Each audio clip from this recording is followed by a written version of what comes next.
الحمد لله رب العالمين الصلاة والسلام على خاتم النبيين وعلى آله وصحبه أجمعين أما بعد فأعوذ بالله من الشيطان الرجيم بسم الله الرحمن الرحيم قال الله تعالى في سورة بني إسرائيل وقضى ربك ألا تعبدوا إلا إياه وبالوالدين إحسانا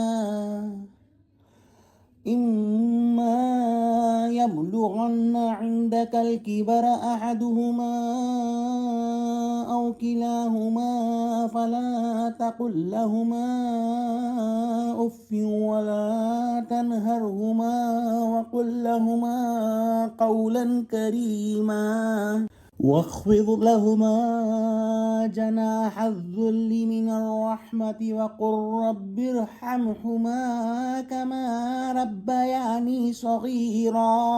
ترجمہ: اور تمہارے پروردگار نے ارشاد فرمایا ہے کہ اس کے سوا کسی کی عبادت نہ کرو اور ماں باپ کے ساتھ بھلائی کرتے رہو۔ اگر ان میں سے ایک یا دونوں تمہارے سامنے بڑھاپے کو پہنچ جائیں تو ان کو اف تک نہ کہنا اور نہ انہیں جھڑکنا، اور ان سے بات ادب کے ساتھ کرنا، اور عجز و نیاز سے ان کے آگے جھکے رہو اور ان کے حق میں دعا کرو کہ اے پروردگار، جیسا انہوں نے مجھے بچپن میں شفقت سے پرورش کیا ہے تو بھی ان کے حال پر رحمت فرما۔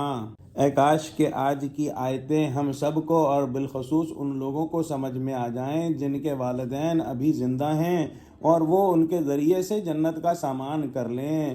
یہاں پر ایک بات نہایت اہم ہے نوٹ کرنے کی کہ اللہ سبحانہ و تعالی نے جو احکام دیے ہیں ان میں سب سے پہلا توحید کا حکم اور شرک کی نفی، اور اس کے فوراً بعد والدین کے حقوق کا ذکر ہوا۔ اللہ سبحانہ و تعالی تو حقیقتاً بچے کو وجود عطا فرماتا ہے، والدین اس کی ایجاد کا ظاہری ذریعہ ہیں، اس لیے کئی آیتوں میں اللہ سبحانہ و تعالیٰ کے حقوق کے فوراً بعد والدین کے حقوق ذکر کیے گئے ہیں۔ حدیث میں آیا ہے کہ وہ شخص خاک میں مل گیا جس نے اپنے والدین کو پایا اور ان کی خدمت کر کے جنت حاصل نہ کی۔ ایک حدیث میں فرمایا کہ جنت ماں کے قدموں کے نیچے ہے۔ والدین کے ساتھ بھلائی کرنا یہ ہے کہ زندگی میں ان کی جان و مال سے خدمت اور دل سے تعظیم و محبت کرے، اور مرنے کے بعد ان کا جنازہ پڑھے، ان کے لیے دعائے استغفار کرے، ان کے عہد تمغدور پورے کرے، ان کے دوستوں کے ساتھ تعظیم و حسن سلوک کرے، اور ان کے اقارب کے ساتھ صلہ رحمی سے پیش آئے وغیرہ ذالک۔ اللہ سبحانہ و تعالیٰ کا حکم ہے کہ ماں باپ کے سامنے جو ہے وہ اپنے کندھے جھکا کر رکھے جائیں۔ ماں باپ کو بڑھاپے میں خدمت کی احتیاج اور ضرورت زیادہ ہوتی ہے، جس سے بعض اوقات اہل عیال بھی اکتانے لگتے ہیں۔ زیادہ پیرانہ سالی میں ہوش و حواس بھی ٹھکانے نہیں رہتے۔ بڑی سعادت مند اولاد کا کام ہے کہ اس وقت بوڑھے والدین کی خدمت گزاری اور فرما برداری سے جی نہ ہارے۔ قرآن نے تنبیہ کی ہے کہ جھڑکنا اور ڈانٹنا تو کجا، ان کے مقابلے میں زبان سے ہوں بھی مت کر۔